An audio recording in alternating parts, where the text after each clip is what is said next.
Desde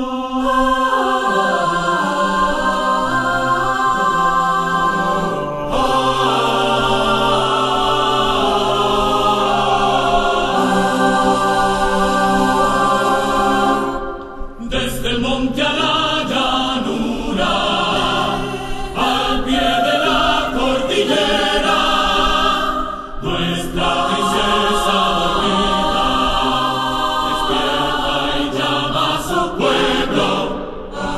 Brilla el filo del machete, son los guerreros criollos, levantando todo un pueblo en el corazón de nuestro país y defendiendo nuestra tradición.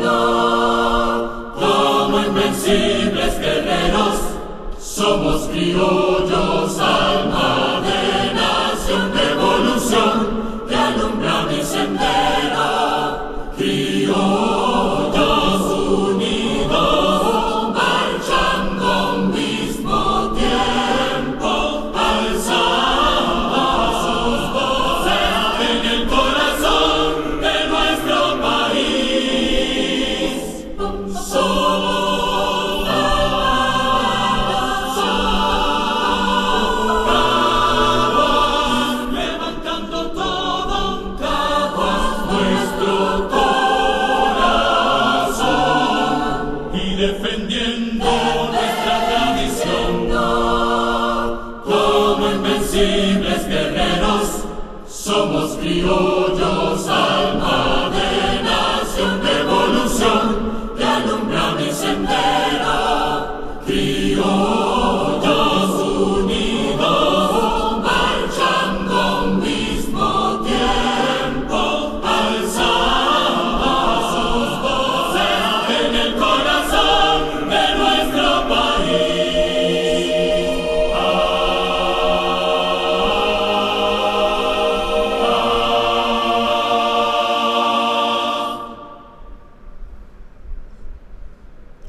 Bienvenidos al canal Cultura Boricua. Hoy tenemos en pantalla una pintura dedicada al pueblo de la ciudad criolla. Nos referimos a Caguas, el Valle del Turabo. Y aquí tenemos el escudo de el pueblo de Caguas y su bandera, que es exactamente idéntica o igual. Aquí tenemos la alcaldía. Tenemos por aquí el mapa con sus barrios y colindancias de los pueblos vecinos. Y tenemos las coordenadas de ese municipio en Puerto Rico, que está casi muy cerca ahí a la Sierra de Calley y la que comprende son casi prácticamente la zona central de Puerto Rico. Escuchemos la biografía de este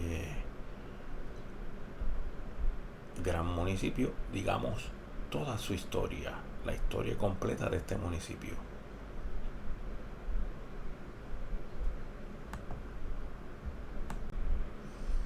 El municipio de Caguas, según su historia, nos dice lo siguiente sobre este gran municipio.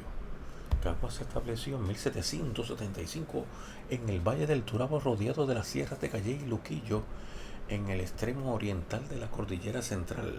Su nombre se deriva del cacique Caguas, quien era el jefe supremo que reinó en el valle del río Turabo en el ocaso de la civilización taína y se enfrentó con valiente resistencia a los conquistadores españoles.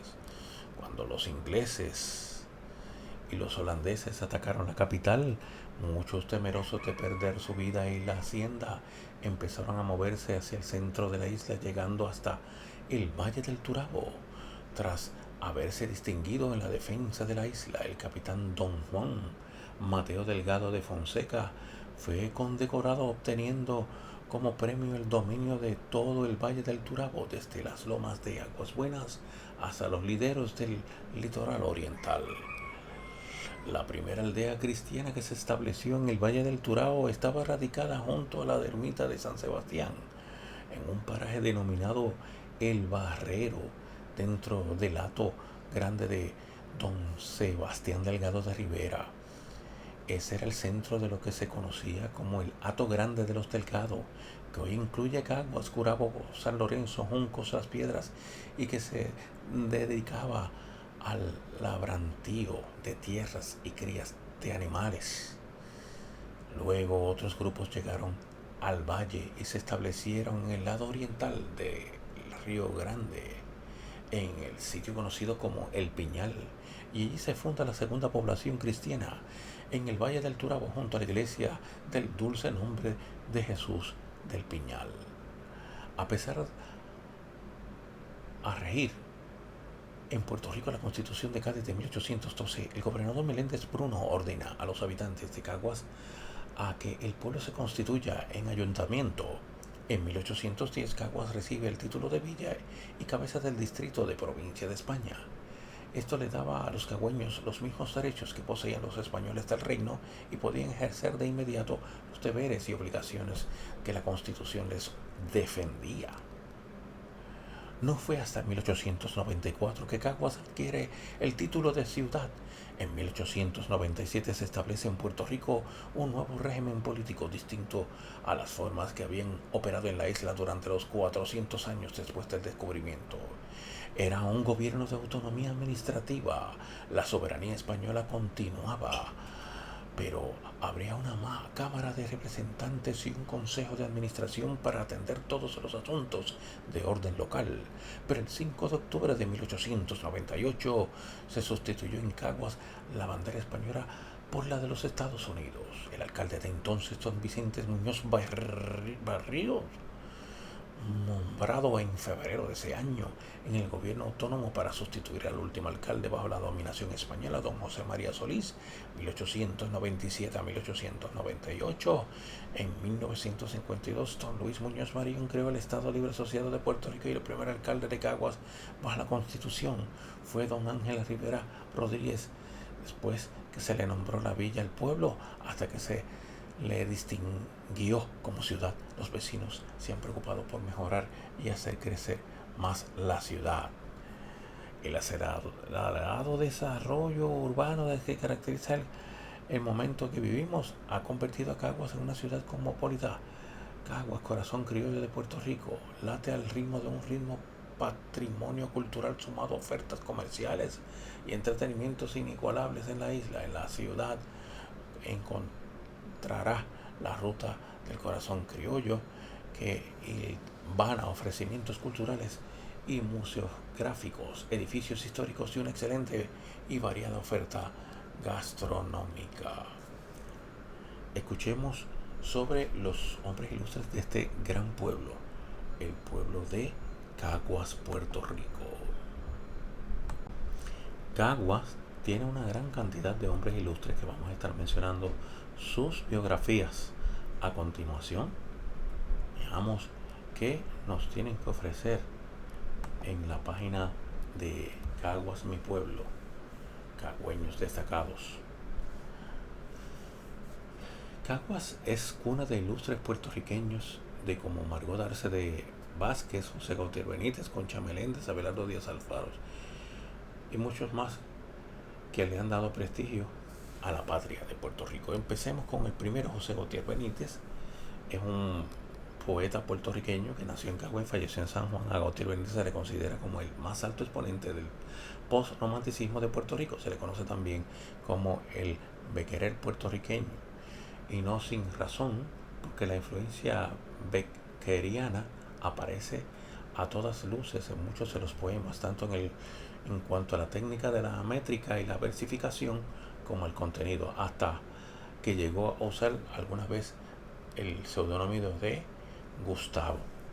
Murió muy joven, de unos 30 años, pero si hubiera vivido unos 20 años más, sin duda hubiera llegado a ser uno de los exponentes más grandes del premodernismo hispanoamericano por su elegancia en el estilo, su delicado sentimiento, su exotismo y fina dicción.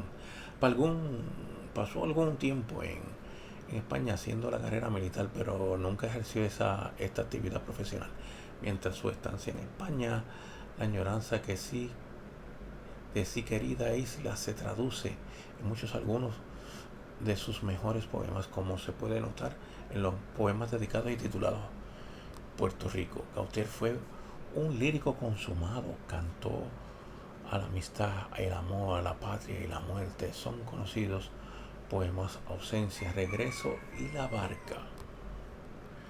Otro de los grandes fue Abelardo Díaz Alfaro, que es un escritor nacido en Caguas el 24 de julio de 1919 y murió en 1900, que todavía se sigue investigando. La figura entre los mejores representantes de la narrativa puertorriqueña, se graduó de bachiller en las artes en la Universidad de San Germán, hoy Interamericana, y obtuvo la licencia de Trabajo Social en la Universidad de Puerto Rico, recinto de Río Piedras. Forman parte de su obra de colección de cuentos y estampas de su tierra titulado Terrazo, fruto de las experiencias como trabajador social en la zona rural de la isla durante varios años, y los cuentos El Josco y Los Perros, que son conocidos como ejemplos de más elevada literatura latinoamericana y que le sitúan entre los mejores escritores de Puerto Rico. Escribió para la radio WIPR los programas Tello Gracia y Retrato del Solar, en los que describe típicos personajes siciliaños. Colaboró en revistas y periódicos tales como Alma Latina, Puerto Rico Evangélico, La Democracia de Nueva York y las revistas del Instituto de Cultura Puertorriqueña.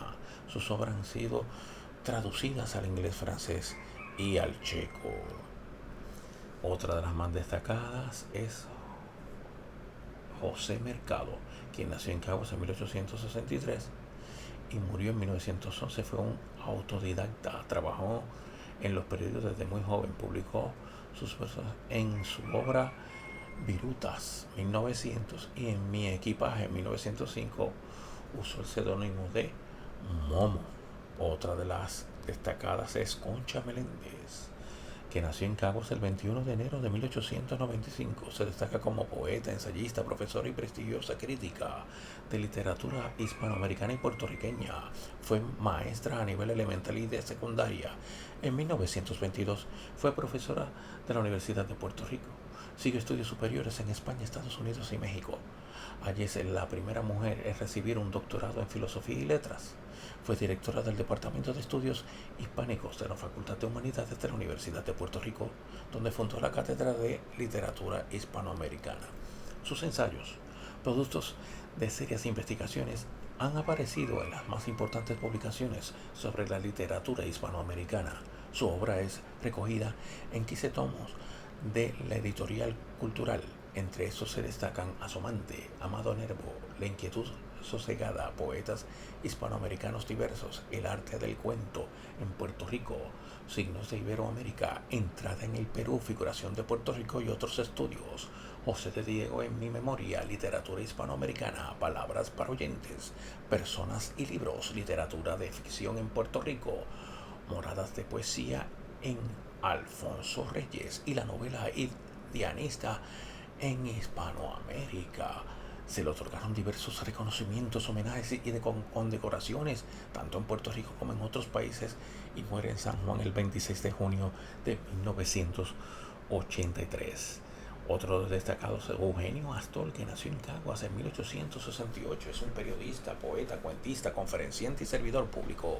Colaboró en casi todos los periódicos de la isla y en varias revistas extranjeras. Muchos de sus trabajos periodísticos fueron reproducidos en el exterior. Otro de los destacados se llama Víctor Torres Lizardi, que nace en 1908. Este distinguido cagüeño poseyó un gran talento en el área de la pintura, la literatura y la música. También tenemos a Francisco P. Jiménez, miembro del Partido Socialista bajo la dirección de Santiago Iglesias Pantín, que fue un periodista y poeta. Prudencio Rivera Martínez, que nace en 1887, que fue presidente de la Federación de Libre de Trabajadores, gran orador y periodista. En sus últimos años es nombrado comisionado del trabajo y el 5 de enero de 1900 es el hombrerismo puertorriqueño perdió uno de los más esforzados hombres de su historia, es cuando fallece ese 5 de enero de 1969. Tenemos también a José Ignacio Quintón, que nace el 1 de febrero de 1881, excelente pianista, violinista, destacado compositor especialmente en danzas, que muere en Coamo en 1925. Y tenemos también a Margot Arce de Vázquez, que nace en marzo de 1904, ejerció su cátedra en la Universidad de Puerto Rico y fue una de las directoras del Departamento de Estudios Hispánicos. Algunas de sus obras literarias fueron premiadas en el Instituto de Cultura Puertorriqueña. Uno de los más conocidos de todos los tiempos es Felipe Rodríguez La Voz. Nació un 8 de mayo de 1926 en Caguas, Puerto Rico, y falleció el 26 de mayo de 1996. Este artista que marcó toda una época en el pentagrama boricua, Luis Felipe Rodríguez Quiñones, nació en 1926 en el barrio Sabarona del municipio de Caguas, hijo de Luis Felipe Rodríguez, agricultor de barrio Borinquen, y Carmen Quiñones, de oficio comadrona. Su progenitor falleció cuando el futuro artista apenas llevaba 5 meses de gestación en el vientre de su madre. Así es, la década del 30, la viuda trasladó a su residencia al barrio de Chincharo, en la parada 25 de Santurce, y luego se estableció en el barrio obrero. Felipe se inició en la música participando en el programa Tribuna del Arte. Formó un dúo con Julito Rodríguez y más tarde formó parte del trío Los Tres Romanceros junto a Julito y Sotero Collazo. En el 1950 se separó de estos para organizar el trío Los Carpios, que posteriormente se popularizan bajo el nombre de Los Antares. En este periodo, donde los artistas solían desenvolverse en distintos proyectos, el cantante cagüeño también formó un dúo con María Esther Pérez Félix entre 1950 y 1953. Bautizado por el locutor Mariano Hurtado como La Voz, Felipe Rodríguez comenzó a repercutir con fuerza en el mundo de las grabaciones durante los años 50. Sus interpretaciones de Última Copa y Golondrina Viajera se convirtieron en 1952 en éxitos sin precedentes en todo el país. Ese mismo año grabó también las conocidas canciones Los Reyes No Llegaron y Esta Navidad. A partir de este momento, Felipe inició junto a sus Antares una importante etapa artística que lo llevó a visitar anualmente el circuito de teatros hispánicos de la costa este de los Estados Unidos. Fue precisamente en este periodo donde Felipe batió todos los récords de taquilla, superando a las marcas establecidas en épocas anteriores por Libertad Lamarque. En el 1954 organizó el conocido dúo Felipe y Davilita junto a don Pedro Ortiz Dávila, logrando gran éxito y marcando toda una época de la canción popular puertorriqueña. Mientras Felipe gozaba de su mejor momento en el arte, su rescate del legendario Davilita, que había sufrido contratiempos con su voz, le hizo más que meritorio cada éxito musical. Cuando en la década del 60 el movimiento de la nueva ola comenzó a invadir a Puerto Rico con las guitarras eléctricas y sus tonadas de rock, Felipe y Davilita hicieron frente común al movimiento, alternándose los primeros lugares de las listas de la popularidad con Rafael Cortijo y su combo. En medio de las nuevas corrientes musicales, su fama continuó firme entre los puertorriqueños radicados en Nueva York.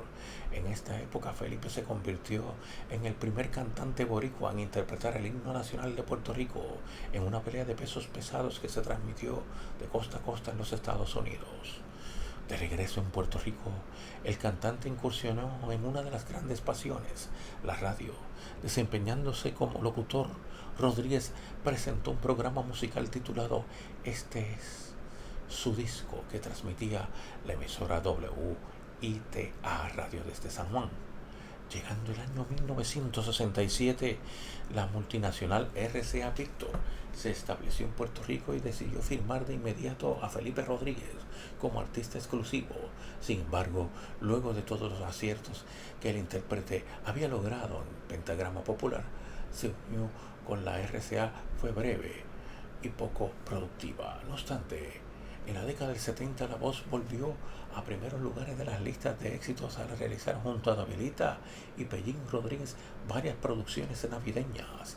Editados por la Casa Borinquen, la canción Protesta de los Reyes se convirtió en 1974 en un clásico para su mensaje de reafirmación cultural, y junto a la parrandera y Navidad marcó la trilogía de grabaciones navideñas que realizó el trío junto a el sexteto Borinquen. Mas la unión de Felipe y Davidita no se limitó a estas producciones navideñas. También el popular binomio realizó inolvidables grabaciones, como fueron canciones de Pedro Flores en 1973 y canciones de Rafael Hernández un año más tarde. Entrada la década del 80, la carrera discográfica de Felipe Rodríguez se mantuvo al día, ampliando su catálogo musical. En 1983, el cantante se unió a Aidita Vilés para lanzar el álbum por primera vez, y ante el éxito logrado por ambos en este proyecto, la secuela junto a otras los llevó de nuevo al estudio de 1986. Un año más tarde, el popular intérprete logró un anhelado debut en el Centro de Bellas Artes, donde el más afusivo de los públicos le acompañó canción tras canción, reafirmando su convocatoria popular. La década de los 80 vio como numerosas instituciones homenajearon al cantante, entre ellas el Festival de Claridad le rindió honores durante una de sus ediciones, y ya entrando a los 90 el pueblo de Caguas nombró en su honor la sala principal del Pabellón de las Artes de dicha municipalidad. Felipe Rodríguez fue un artista que contó con la fidelidad incondicional de sus seguidores frente a los embates de moda que ha atravesado el pentagrama popular durante la segunda mitad del siglo XX. El cantante se mantuvo inmóvil en un sitial de preferencia, y aún cuando su música no reciba amplia difusión en la radio, Felipe Rodríguez permaneció activo en los estudios de grabación realizados sus producciones. Justo a sus días finales, el popular intérprete se había unido al cantautor Felipe o Felito Rodríguez para grabar un disco de boleros que se convirtió en un clásico musical. Pero cuando se disponía a grabar una segunda edición de dicho proyecto, una caída de su hogar lo llevó a enfrentar complicaciones de salud que el miércoles 26 de mayo de 1999 sellaron con su vida. A partir de esta existencia, el pueblo puertorriqueño se convocó en honores a la impactante figura de Puerto Rico del siglo XX. Para la posterioridad quedaron como pruebas cientos de grabaciones, numerosas composiciones, y en medio de toda la nostalgia que evoca una época, el libro La Bellonera está directa, que en vida de Felipe publicó el musicólogo Pedro Malavet Vega, permanece como un homenaje póstumo que invita a conocer su historia. Otros de los grandes nacidos también en Caguas, nos referimos a Flor Morales Ramos, Ramito, trovador, que nació el 5 de septiembre de 1915 en Caguas, Puerto Rico, y falleció el 23 de enero de 1990. Este nació en el barrio Bairoa de Caguas. Su primera influencia en la música la ejerció su abuelo, carretero, que entonaba cantares boyeros en el barrio Bairoa. Hacia los 8 años, el eventual cantautor de la montaña comenzaría a echar raíces en el arte, cantando sus primeros versos jíbaros. Y ya a los 13 años, Flor improvisaba promesas inspiradas en las tradiciones puertorriqueñas que ofrecen rosarios cantados por peticiones contestadas o por el alma de algún difunto. Su primer contacto con el mundo del disco se dio en 1932. 7 años más tarde hizo su primera grabación para el sello multinacional RCA Víctor, titulada Estrellas de Oriente. En fecha posterior, su carrera disputó en el sello Ansonia. De esta forma, sus décimas recorrieron las Antillas, Sur y Centroamérica, y los conglomerados latinos de Nueva York, Chicago, California y Hawái. Fue igualmente importante la exposición que logró a través de su programa radial Melodías Criollas. Ramiro popularizó en 1940 la frase "Sopla Bairoa", que para la década de los 80 cobró vigencia en los partidos de béisbol de los criollos de Caguas. El sentimiento que Morales Ramos le imprimía a sus décimas y los matices de su voz era la clave de su impacto en la conciencia musical de los puertorriqueños. De hecho, Ramito ganó amplia popularidad en la transición de la década del 40 y 50 gracias a sus improvisaciones relacionadas al tema de la guerra en Corea. Vivió en Nueva York desde el 60 hasta 1972, donde realizaba presentaciones artísticas. Ramito grabó más de 150 discos de larga duración, un homenaje que se le rindió en agosto de 1982 en el Coliseo Roberto Clemente, y su historia con la asistencia de alrededor de 3.000 personas que le rindieron tributo. Ramito se atribuyó la creación de varias de las 60 modalidades de seises que existen. Entre sus canciones más famosas están El Galope Callellano, Una Mujer en mi Vida y Eliminación de Feos. Esta última fue popularizada en la década del 70 en una versión salsera grabada por el Gran Combo. Posteriormente el grupo de merengue Caos hizo una versión actualizada del tema en 1998. Entre sus intérpretes también se encuentran el salsero puertorriqueño Willy Colón, quien tituló una de sus producciones Honra y Cultura, inspirado por los temas Ramito. Igualmente Lucecita Benítez y grabó Cadenas, los temas inspirados cantos jíbaros de fin del siglo XVIII.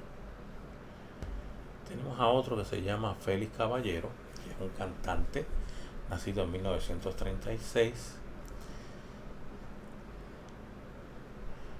en la calle Foratiel de Caguas. Desde muy temprana edad y junto a sus hermanos Jesús y Adrián comenzó a dar rienda suelta a la inquietud musical de su padre Pedro Caballero y su madre Monserrate Díaz, inquietud que se mantuvo hasta 1951.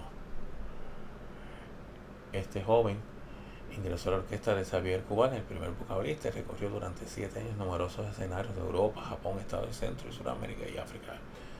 Regresó a Puerto Rico para presentarse en el concierto especial del Pabellón de las Artes Ángel Ove Ríos, y es hermano del desaparecido Adrián Caballero, y artista actualmente forma parte del musical Edson en Walt Disney World en el estado de la Florida. Y tenemos a Albanidia Díaz, quien no la conoce, ¿verdad? Ciertamente Albanidia Díaz ocupa el lugar importante en las estrellas boricuas, con un gran talento en el arte. Comenzó en la escuela elemental Aguayo Aldea de Caguas, luego en la escuela intermedia Miguel F. Chinques, debe decir el nombre, y también en la escuela superior José Gautier Benítez. Quien la ayudó muchísimo fue Gloria Burgos, quien descubrió ese talento de esta gran puertorriqueña. También el director y profesor Dean Sayas la vio trabajando en una de las obras, se quedó impresionado con ella y la nombró como una de las niñas a las cuales él iba a ayudar. Y ella formó parte a sus 14 años de edad de un elenco del melodrama Conciencia Culpable en 1968. Nuestra mencionada también se ha trabajado en el Canal 6 de Puerto Rico. Llegó a trabajar también en la telenovela Cristina Bazán. Se caracterizó el personaje de Taína. También actuó en La Otra Mujer, en Anacaona, en Colorina, en la telenovela hecha en México, en el cual compartió con Ofelia Medina y Raymond Capetillo, La Jibarita, donde interpretó el papel protagónico Modelos S.A., la cual protagonizó junto a Fernando Allende, de Colores el Amor. Como también está Tanairí, Sobre el Pasado, hizo papel principal junto a Daniel Lugo de Karina Montaner, y El Maleficio, en una producción mexicana. También tenemos que simultáneamente Albanidia se ha desempeñado actriz de teatro, obviamente, en El Dios es el Banquillo. Llegó a trabajar junto a José Manuel Caicoya También trabajó en La casa de Bernalda Alba, que es escrita por Federico García Lorca, y El tiempo muerto de Manuel Méndez Ballester, La carreta del dramaturgo René Márquez, de allá de Arecibo, y La pasión según Antígona Pérez de Luis Rafael Sánchez, que es del pueblo de por allá de Humacao. Aquí tenemos Alba Nida actuó y produjo una película de televisión que va a pasar en el Cristóbal Despierta. Eso fue en el canal 2 de Telemundo. Y continuó practicando como actriz mexicana Angélica Aragón. Llegó a trabajar con el actor Braulio Castillo Hijo y con Sonia Valentín en una comedia de humor negro y fue escrita por Bernardo Romero, Mirada de mujer. Bueno, y hasta aquí hemos mencionado prácticamente varias de las personalidades del pueblo de Caguas. Si te gustó la pintura de la, comparte, suscríbete. Recuerda que hemos dado esta información adicional de la biografía, ya que consideramos a estas personas son importantes. Hemos recordado que también estaba Tabín Pumarejo, que es uno de los mejores intérpretes de la música jíbara puertorriqueña, reconocido por todos los cagüeños a nivel local y a nivel internacional, y para todos ellos damos un aplauso y que en paz descansen algunos que ya han fallecido. Muchas gracias por tu tiempo.